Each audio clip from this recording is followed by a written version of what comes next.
Le sommeil est essentiel au bon fonctionnement de notre organisme pour diverses raisons.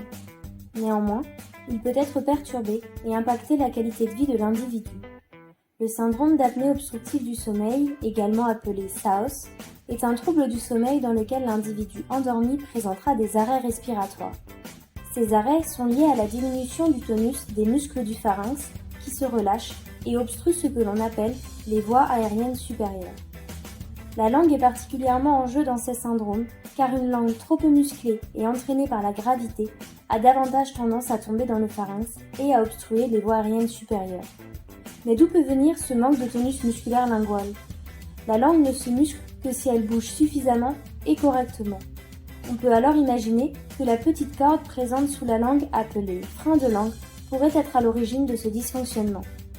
Pour le savoir, nous avons fait passer des bilans orthophoniques à des patients adultes apnéiques afin de mesurer la taille de leur frein de langue et d'évaluer les mouvements de leurs joues, leurs lèvres, leur langue et leur mâchoire.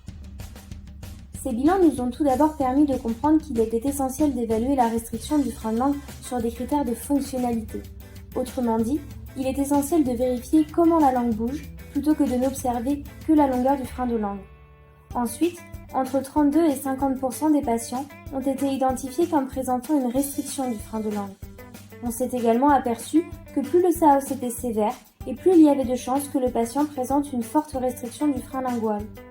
Enfin, nous avons constaté que le fonctionnement de la langue, des joues, des lèvres et de la mâchoire était interdépendant et que le dysfonctionnement de l'une de ces structures pouvait impacter le fonctionnement d'une autre.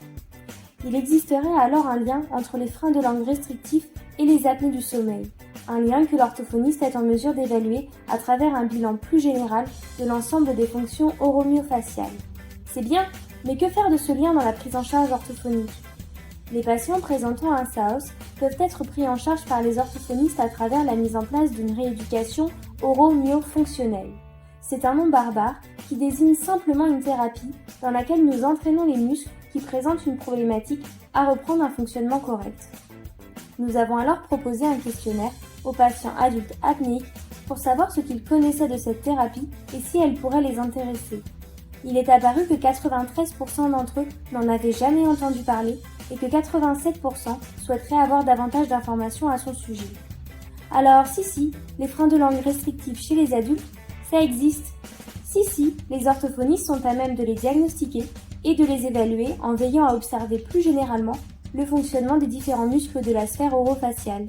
Et si, une prise en charge orthophonique est possible et elle gagnerait à être davantage connue pour améliorer la qualité de vie de ces patients.